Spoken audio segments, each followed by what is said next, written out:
My name is Jimmy Lewis.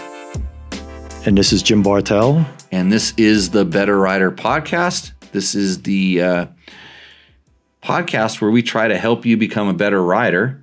And we always say the best modification for your motorcycle is to put a better rider on it. And hopefully we'll be able to help you do that. Jim is one of our coaches at the school. And this is kind of our ongoing series where we're introducing a lot of our coaches, kind of talking about some of the things that they have learned and reasons they're coaching with us now. And Jim, you can probably tell a little bit from the accent, although it's going away. Is it really? It's going away just a little bit. Wow. Jim sometimes doesn't say much, and sometimes he's very talkative. It just depends on his mood. He's from, believe it or not, New York. New York, yeah. And what brought you out to the Jimmy Lewis Off-Road Training Facility? What brought me here was coming out here to ride the motorcycle and finding out that it doesn't feel like it used to feel when I was younger, because there was a long period of time where I didn't ride. And when I was younger, I could get on my bike and just do whatever I wanted. I felt very comfortable. And then from not riding a long time and then coming out here to ride, I got on the bike and I felt like I was getting taken for a ride. And I was getting really nervous that I'm going to hurt myself. That why doesn't this feel like it used to feel? And something was wrong. And I couldn't understand what it possibly could have been. So I came to Jimmy Lewis's class. And my aha moment was that when I was younger, I had way more balance. And now that I'm older, I didn't really need the balance anymore because all I ever did was walk and maybe climb up a ladder. And I didn't have the balance that I had when I used to ride my bicycle or my motorcycle because I hadn't ridden it in so many years. Well, so it's not that I don't think it's that you didn't have the balance. It's just it wasn't tuned up for operating on a two-wheeled vehicle. Exactly. I kind of lost the feeling of the balance on the bike, where now when I got on the bike, when I went slow, it didn't feel good. When I went fast, it didn't feel good because it felt like the bike just was going where the bike wanted to go, and I couldn't make it go where I wanted to go. And I guess I wasn't moving around the bike like I should have. And I think it was a lot of the balance. And I started to practice the balance after taking the class. I started doing different things that brought my balance back. And I realized that a lot of my problems that I was having was balance. When I used to ride when I was younger, there were certain places that we would ride. And you would pretty much ride all around those places, all day long. When I came out here, I found that I was riding in places that I've never ridden before, and I didn't know what I was going to come across. And sometimes I would get to spots where they look like, I don't know if I can get my bike through this. This looks too challenging for me. That, there's all kinds of rocks and gravel and sand and, You got to say uphills and downhills. Well, there was uphills and downhills, and they have downhills that have turns in them, and they got uphills with turns in them, and then they have uphills with like 4 turns in them. Yeah. So they just had all kinds of different stuff. It wasn't the same terrain all the time. It's always different. And that became a challenge for me also, that I would ride far and get to a spot that I only had to go a short distance.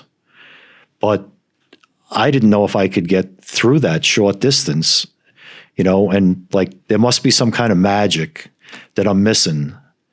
But what it turned out to be was I didn't have the balance to be able to ride the bike slow enough to ride through that obstacle. That seemed to be my problem. So you came out here and we retaught you, or explained the balance aspect of riding.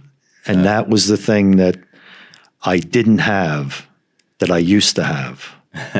Because I used to be able to Or when you were younger, did you just power through it with momentum? No, not at all. Because my friends and I would go and we'd play around and we'd do like stupid stuff on our bikes where we'd see who can ride the farthest with their front wheel locked up. Just let's go, lock your front wheel up and let's see how far you can go. And then we would do it on the street. We would do it in the dirt. We would do it everywhere. So that obviously I must have had some kind of balance to do that. Yes. We would wait until it was really. It's amazing how long you can go with your front wheel locked up. Oh my God. When you're balanced. Oh, you can, especially when you're doing it next to your friend and you want to do it further. Yeah. And it's hard to turn. Very little. I wanted to know how you could turn while you're doing this. Very little. You literally have to release the brake. Turn, but you would go straight a really long time. You could go pretty damn far. I had no idea you'd been practicing one of our drills. Well, before 30 years ago. Yeah, before we even invented it. But trust it, our drill is not that. It's a little more careful and controlled. Well, your drill isn't teaching you to ride with your front wheel locked up. Your drill is to teach you what it feels like when the wheel does lock up. And then what to do. That's like a whole different thing. We weren't trying to teach ourselves how to let go of the brake. We were teaching ourselves how to just ride with the thing locked up like an idiot. Or we would ride and find a log and we would, put one wheel on one side of the log and one wheel on the other side of the log and then just ride down the log sideways on our bikes. Like, why would you do that? But, that's what we used to do. Yeah, somebody saw a Gary Bailey motocross tips video. There were no such thing as a Gary Bailey video tip when I was doing this. That was one of the things he had on one of these very original motocross video training back when videotapes were kind of new. We didn't have videotapes. Yeah. We had AM radios. And I don't think Gary Bailey was on an AM radio. No, I don't think so. But, so what prompted? So you must have come to the school a few times. Came to the school quite a number of times because these different things that you showed me, that I realized that this is my problem. My problem isn't that I need to learn like some kind of trick. Like if I go faster, that there's a trick that I could do that's going to get me through this really difficult area. The secret was you need to have more balance and be able to have the traction and the balance and be able to do what you need to do. Identify what you're actually doing. Exactly. Which technique what are you really focusing on? And this is one of the things we really do stress is just keep it simple. It's actually riding a motorcycle is very simple if you slow down and learn these things and don't try to combine too much stuff at once. Take it one step at a time. When we work with beginner riders, we focus on throttle control, learning how to use the brakes to slow the bike down, understanding what the clutch does, figuring out how to shift the transmission. These things that, man, sometimes people just skip them and they might learn it by kind of repetitive mistakes, and then they pick up a bad technique, and all along their problem, like you get back to, it's not that you didn't know how to ride a motorcycle, it's that you somehow forgot how important balance and traction were in those two things, and then working on sort of the next step. So when did we you must have come around too much. Now you're a coach. Exactly. And then back in New York, there were less places to ride, and eventually there were pretty much no places to ride. So from coming out here to visit, I finally decided to just move out here and stay. Because I can ride here every single day. Where back east, you couldn't ride anywhere. And if you wanted to go ride, you had to load everything up and you had to go really far and ride and then drive home really far to get back. And now I just start my bike up and ride out of my house and go wherever I want. So and then in doing that, now you come down and help us coach when we're exactly. So now classes, it's an excuse to practice, I bet. It is, without a doubt. And I like coming down and meeting all the different people that come from all over. People come from all over the place to come to these classes. And you can learn something from everyone. Yeah, so from being around all these people, I think I'm becoming a better rider for sure. Watching them. Helping them. Yeah, we still learn quite a bit, from like I say, our classes and the drills and everything is always evolving. A lot of times because we have whether we want challenging students, and I don't want to say challenging like in a bad way. It's like sometimes they just struggle with learning something, and we have learned to be able to up our game with the way we teach, and a lot of times that's breaking it down into simpler or smaller steps. But at the same time, it doesn't deter from someone who's at a high level. It's not like they're not going to learn the same thing or learn whatever we're trying to, and even we'll call it a more sophisticated level. And it's all about we're teaching these drills, and the drills are designed to allow you to feel stuff on the motorcycle. So all of a sudden, when you're riding, now the motorcycle is talking to you, and you're reacting to what it's saying. You don't actually have to think about it too much. You're getting a sensation that the bike is doing this or that. And when, a lot of our drills are they're considered basic. If we listed off our list of drills, you go, oh, that's so basic. And they're anything but basic. And a lot of times it's because we're asking you to do them slower, not faster. You can do a lot of our drills with some speed, because then momentum takes over where the balance kind of disappears. So we tend to want riders to slow down and concentrate and focus on the balance aspect of that drill. And then like you spoke to, that's where you picked up on a lot of the things that we taught. And evidently it's worked, because I know I wouldn't have asked you to come and help us coach if I didn't go, man, he's improved a ton. In fact, you're doing that drill perfect. And my most challenging students are the ones that do the drills perfect. And then I have to go, oh, come over here. I'm going to show you how to make it harder, which is a lot of times go a little bit slower or do more of that drill in a shorter distance. We call do the drill quicker. Well, the thing that I notice with the people that want to go faster is they want to go faster, they become more tense in what they're doing, and their position changes on the bike into this, what you call like an attack position, and they're not loose anymore. And that's where you're going slower and teaching the people to relax. When I started to come back here and ride after not riding for a long time, I would ride for days and days and days until I had to go back home to New York. And I would ride until my arm was numb. And when I would go back to New York, my arm would be numb for like 2 weeks from holding on to the handlebars so tight. And now, after taking the class and seeing what I was doing wrong, now I ride all day long, and I'll ride day after day after day. And my hands and arms they're just not numb at all. Right. They're not tired. And there's so many people that I talk to, and they're like, oh, my arms, my hands are just so tired. I don't know if I can go anymore. And I'm like, well, I don't know what you're doing with your hands. They're hanging on for dear life, or you're not very comfortable, and you tend to tense, or they're not standing up. That's something that we see on the bikes all the time, that the people, when they stand up, they're kind of like standing up, but they're like hanging on to the handlebars, and all of their weight is going back, and their arms are holding them on the bike. And, they're not standing up. They're not really standing up. They're falling off the bike, but they're hanging onto the handlebar that's a pull-up bar. Yeah. I see some people try to stand up and they're doing a push-up on the handlebars. And also, you're speaking of the tent, people riding tents, is a lot of times when people go from a sitting to a standing position, is they're squeezing the handlebar so tight, they never re-grip it. And they stand right up, and then they wonder why they can't stand up, because they're locked onto the handlebar.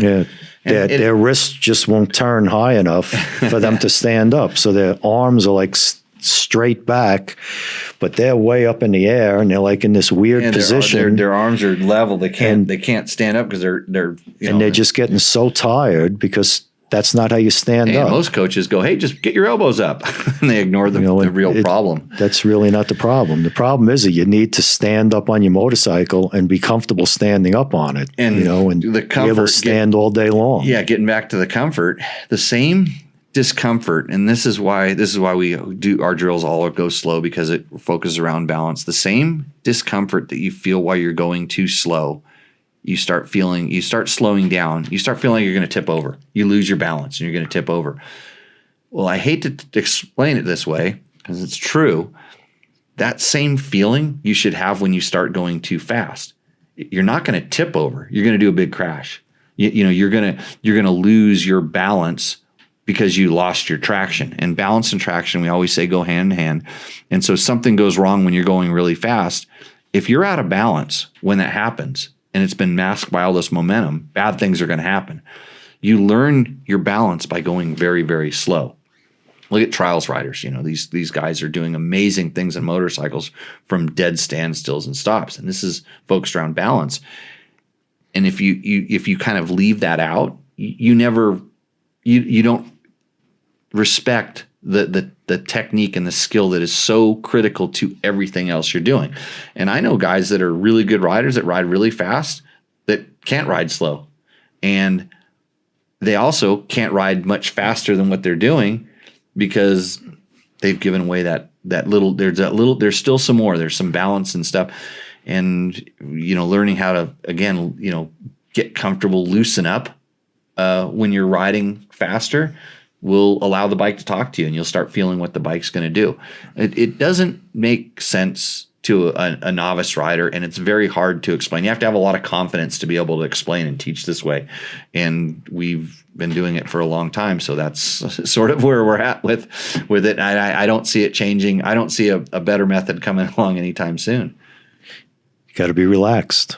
Yeah. When you walk, you're relaxed. You're not all tensed up when you walk. And you do it all day long. You do it all day long. Practice it all day long. But if you walked around on the balls of your feet all day, hunched up with your arms out like this, you'd be pretty tired pretty fast. And that's kind of what people are doing riding their motorcycles. They just need to relax. Yeah. And I know a lot of people, even especially on the racing side of things, they'll talk about the attack position and getting back and things like this. And it's like, well, that's a really good thing to use, because it is a strong in a position where you can command the motorcycle a lot.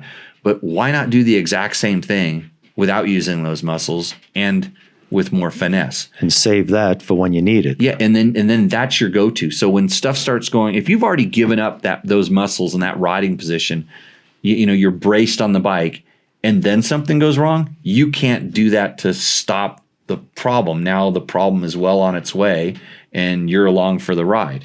And this is kind of, when I do work with racers and guys that want to go faster and ride more efficiently, it's never that they don't know how to do the thing that they're wanting to go faster around the turn, over the jump, climbing the hill, going down the downhill. They understand all the techniques of that. They're giving something up in the realm of the basics. They're ignoring something that has to do with balance, which is interconnected to the traction. They're doing something there, and then their body position and their muscles are compensating for that. And it's like, how do you unwind, and which step in the lessons did they skip is what I always have to figure out. And it's something simple, like after riding and thinking that I was a good rider and stopping for a long time and then getting back on the bike again and then trying to go and feel that same level. But it was the simple thing like balance. I think was my biggest problem, was I just didn't have the balance. I didn't feel comfortable, going slow.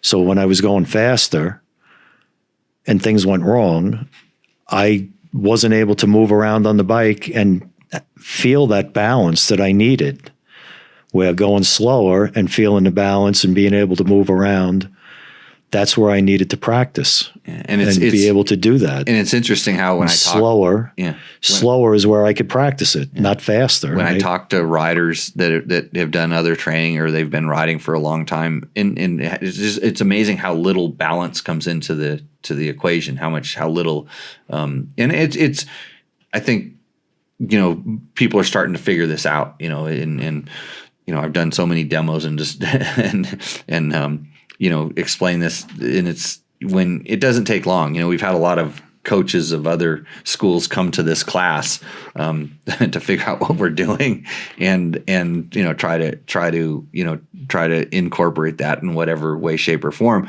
But the other thing we were talking about before the show when we were coming on is like how important you found as you got better at riding, how important the brakes became. The brakes were very good especially out here, because out here you can be on some great big gravel road and you're going really, really fast, and then all of a sudden there's something in front of you that you need to stop for. No different from when you're riding through the woods and a deer jumps out. You need we didn't have a whole lot of deer by us. Like maybe a little can might get blown across the trail, but so there wasn't a whole lot of deer running in front of us. But we knew where we had to slow down. Yeah, and we have so many braking drills, and we do focus heavily on the brakes because one of our key tenets is we want to make you a safer rider. And as much as people don't have a problem for the most part, accelerating, like getting on the gas isn't a problem for a lot of people, but learning how to slow the bike down is huge. And I've had so many people email me back or see me at a thing and they say, Jimmy, I can't believe how much the braking drills. And I mean, some people to the point where they said, your braking drills saved my life. And I'm like, well, I feel good. I don't really want to take that much responsibility for it, but that's nice. But when you realize how much braking power is available, and everybody's so afraid of a lot of riders are just completely afraid of the front brake. And it's like, well, I want to teach you how that will become 100% of your braking power. I want to teach you how your rear brake is for control only. You shouldn't rely on your rear brake to slow you down. It's to control the motorcycle. And then all of a sudden, these braking drills turn into, hey, I can really control this bike. I can manipulate. I can get it to do what I want. And because of this, you have confidence to, slow down or not be scared all the time because you can slow the motorcycle back down. Now when I'm riding, I know I can stop. A lot of times when I ride, I usually ride in the back, and the people who leave in front of me, there's dust. So I have plenty of time to just start putting along, and I'll ride along and I'll pick something out in front of me, and I'll just speed up and just stop at that particular point. I'll pick a rock or something like that, and I'll just speed up and then stop before that rock. And then just do that for a while until the dust clears, and then away I go. Yeah, one of the things we like to do on this show is we like to give away a little bit of a nugget, and you started giving it away. It's okay. Slipping it out there. So something that you can practice, that and we're taking for granted that you already have high level braking skills and you can do this, but by doing this, you're giving yourself a measure, or you can practice a little bit, is like Jim was talking about, is as you're riding along, you can pick an object, whether it's a tree branch or it's a rock, or just something that's in your path, or something that you see that has good run out beyond it. You always pick something that has good run out, and you do your braking, your deceleration. You decide, hey, I'm going to slow all the way down to a complete stop, or I'm going to slow down to like 5 miles an hour right when I get there. And you start doing this, so you're giving yourself a little bit of a gauge, and you can do this in different traction situations. You can do it, so you're essentially testing yourself, like Jim was talking about, and you're doing a little bit of practice just on your normal ride. I would also warn you that make sure nobody's behind you, because you're really stopping for no particular reason other than a practice. You don't want somebody riding up your rear. So that's why I said he's in the back and there's nobody behind him. I noticed no one behind me. But this is kind of our little nugget for this episode, if you're looking to get a little bit of free training. And that's also testing the ground also. So when I'm riding along and I see that the ground changes to something different, I'll do that also, just to see how good is the traction, rather than, I think it's pretty good. Or how does the bike respond? What's it going to do when I try to slow down like this, to it's a little bit off camber. How are my tires? Exactly. Am I riding one bike versus another bike? You know, we all ride different bikes. We have you like me, you have a 2-stroke and you have a 4-stroke. You have an adventure bike. So they all act a little bit different. Exactly. It gives you kind of a play with it all the time. Gives you a wake-up call. Mm-hmm. And maybe you have analog braking. You can see how the analog braking does or doesn't work. Sometimes it's better and sometimes it's not. But it's good for some things. Having these kind of experiences when you ride and knowing how to take some of the drills away from the class definitely does help.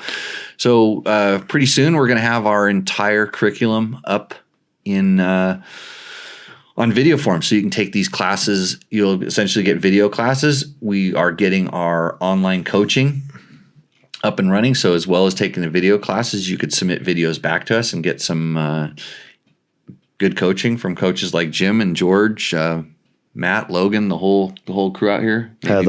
Maybe even Heather will respond to your questions and stuff when we're doing this. But this is coming in the near future. If you ever want to come out and see us in Pahrump, Nevada, we teach during the cooler months of the year, and we also have classes up in the Pacific Northwest with our partner Paul Neff at Cispus Cycles. So they do the classes in Washington State during the we'll say warmer months of the year. They're perfect training season. So there's a lot of different opportunities. If you're ever curious about any of this stuff, you can always go to www.jimmylewisoffroad.com. That's our website, it has our schedules. And if you don't see any classes up there, it's because they're sold out. And if you want to know when we have those classes, please sign up for our newsletter. It isn't that often that we put those newsletters out, but it does list all of our class dates, and it gives you the opportunity to sign up and get a spot in those classes. So, have anything else to? I was going to say, you mentioned that you teach in the cooler months. People in the East don't know what cooler months are and warmer months are. They kind of think that, you got to wait till May or June or something to be able to go ride your bike.